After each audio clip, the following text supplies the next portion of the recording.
Bonjour à tous et bienvenue sur ma chaîne. On se retrouve pour une recette express et gourmande de dîner. Vous allez voir, c'est très rapide puisque c'est cuit en moins de 10 minutes. Donc c'est parfait si vous êtes pressé mais que vous voulez quand même bien manger. C'est parti pour la recette. Je commence par couper de fines lamelles d'oignon. Ensuite, je coupe un demi-poivron jaune en petits cubes. Vous pouvez utiliser n'importe quel poivron. Ensuite, je coupe des rondelles de tomates. Dans une poêle sur feu moyen, j'ajoute un filet d'huile d'olive. J'ajoute l'oignon et le poivron et je vais les faire revenir pendant environ 5 minutes. Je couvre en venant remuer de temps en temps jusqu'à ce qu'ils soient translucides.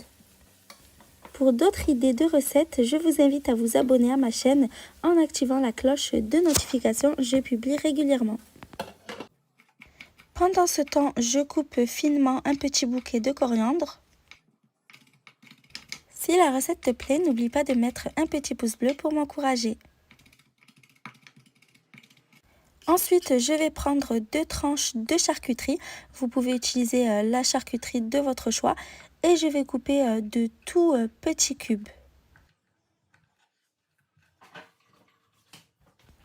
J'ai pris 2 tranches de pain de mie que j'ai mis dans le toaster pour les griller. Et puis je vais couper aussi de tout petits cubes. C'est bien de faire cette étape juste avant de les mettre à cuire pour que le pain ne s'imbibe pas des œufs et qu'il n'ait pas le temps de ramollir. Ensuite, dans un grand bol, je vais casser 6 œufs. Je n'oublie pas de surveiller de temps en temps les oignons et le poivron qui sont en train de cuire. J'assaisonne avec du sel, du poivre et du cumin et je bats en omelette. J'ajoute les petits morceaux de pain de mie grillé, le poulet et la coriandre. Je mélange bien.